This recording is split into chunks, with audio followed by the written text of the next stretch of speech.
Até quando você vai viver essa vida de merda que você tá levando? A pergunta que eu me fiz há alguns anos atrás foi essa. A pergunta que me motivou a mudar o status quo. Eu passei a minha vida inteira me questionando. Dentro do direito, eu aprendi a diferença entre dogmática e zeetética. A zeetética é a arte de perguntar, de questionar. E quando eu comecei a me questionar, eu perguntava, até quando eu só vou sonhar e eu não vou realizar? Até quando eu vou viver essa vida que eu estou vivendo? Até quando eu vou viver sem dinheiro? Até quando eu vou viver sem condições de dar o melhor para minha família? E todos os questionamentos me levavam a um único questionamento que eu te fiz logo no início. Até quando você vai viver essa vida de merda que você está vivendo? Você precisa mudar. Uma empresa pode ter um ótimo marketing, mas se ela não tiver uma estrutura organizada no setor financeiro e uma cultura organizacional bem alinhada, ela pode quebrar ainda. E eu comecei a perceber que as empresas precisavam disso. Então, eu utilizei esses parâmetros dentro dos meus negócios. Tanto a JBS Data Protection, que é a empresa de desenvolvimento e a implementação da Lei Geral de Proteção de Dados, quanto no escritório de advocacia, eu comecei a utilizar a estratégia do compliance. Na JBS, o compliance de dados. Dentro do escritório de advocacia, o compliance trabalhista, que é voltado para a criação de cultura organizacional e desenvolvimento dos colaboradores. Tudo isso me deixou muito orgulhoso. E o que foi que eu fiz? Eu decidi transbordar a vida de outras pessoas. Eu decidi abrir a minha primeira turma de LGPD, Lei Geral de Proteção de Dados. Mas eu tive a minha primeira decepção enquanto professor. Nenhum dos meus alunos teve o resultado que eu esperava.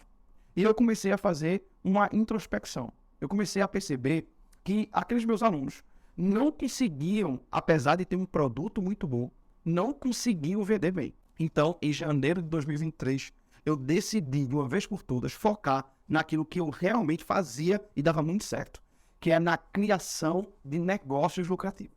Quando eu falo em negócios lucrativos, eu falo basicamente de um único sonho. Mas esse sonho, ele é subdividido em 3 pilares. É o sonho que todo empresário possui. Se você é um dono ou dona de um negócio, você possui esse sonho. Não importa se você é advogado, não importa se você é gestor de marketing ou gestor financeiro, ou se você é um médico ou só um empreendedor que começou agora a sua vida. Você procura esses 3 pilares, que é lucro, liberdade e tempo. Não importa se seu negócio foi extremamente lucrativo, se você não tem tempo para sua família, para cuidar da sua esposa, e talvez você esteja bem com o que você esteja ganhando. Talvez você esteja ganhando acima da média, assim como aconteceu comigo. Mas eu estava bem. Mas será que minha esposa está bem? Será que é isso que a sua família precisa? Será que você vai conseguir conquistar o coração de outras pessoas e fazer aquilo que Deus te chamou para fazer? Assim como eu fiz a identificação do nosso maior sonho, eu percebi que existe um grande inimigo desse sonho. O sonho de ter mais lucro, mais liberdade e mais tempo é muitas vezes impedido por um único inimigo. Nós, seres humanos, nós hoje morremos no mundo inteiro por conta do câncer. O câncer é uma doença que acomete todos os seres humanos, independente de idade, sexo, raça, origem. E muitas vezes é tarde demais quando você identifica o câncer no seu organismo. Ele já está proliferado dentro do nosso corpo. Atualmente o câncer não tem cura, mas existe um câncer também para a pessoa jurídica. Quando eu falo de pessoa jurídica, quando eu falo de empresa, eu falo de uma pessoa, de um organismo vivo, que é acometido também por doenças, inclusive o câncer. E nesse caso, as empresas são acometidas do câncer da mediocridade, do câncer do menor esforço, do comodismo. E quando eu percebi que dentro das organizações que quebravam no nosso país, eu percebi que existia essa doença, eu comecei a pensar, será que isso é igual ao que acontece em nós, seres humanos? Será que esse câncer empresarial também não tem cura? E eu comecei a pesquisar. Dentro das pesquisas que eu fiz, dentro dos estudos que eu desenvolvi, eu comecei a perceber que sim, ele tem cura. O câncer da mediocridade, do comodismo e da cultura do menor esforço era exatamente o que impedia uma empresa boa de se tornar excelente. Entenda, o bom é inimigo do ótimo.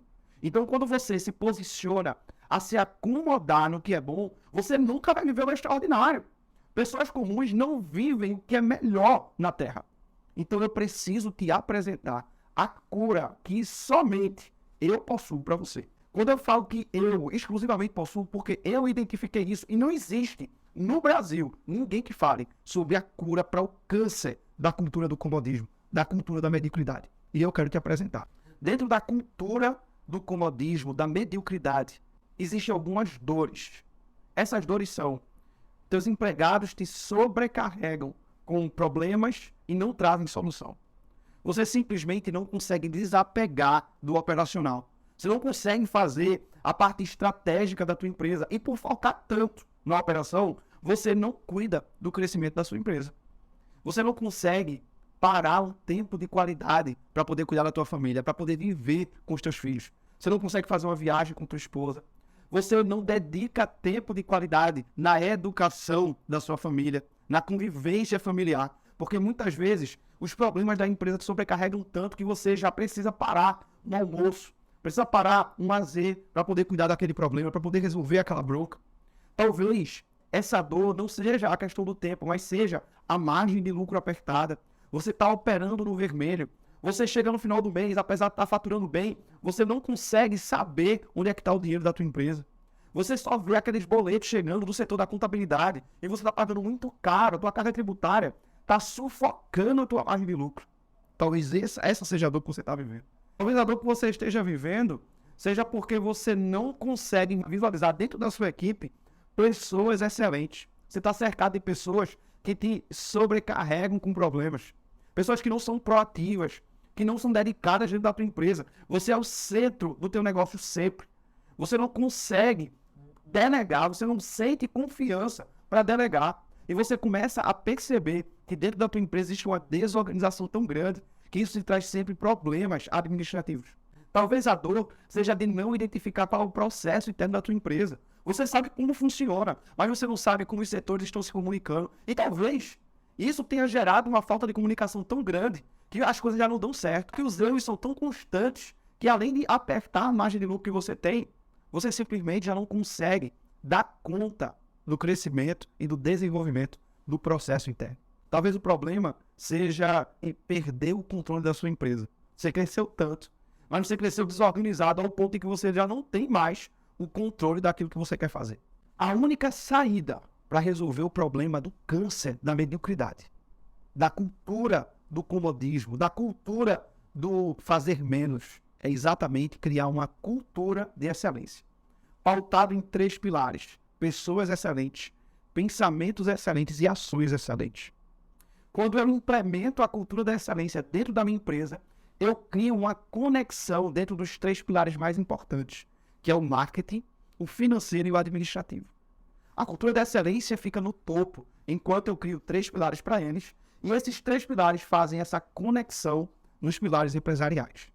Tudo isso para desenvolver o teu negócio, para ampliar a tua margem de lucro, para construir dentro da sua empresa o que você mais precisa, que é liberdade, tempo e crescimento contínuo. Se você quer aprender mais sobre isso, eu vou estar te ensinando tudo do movimento Negócios Lucrativos e eu vou te ensinar tudo sobre cultura de excelência.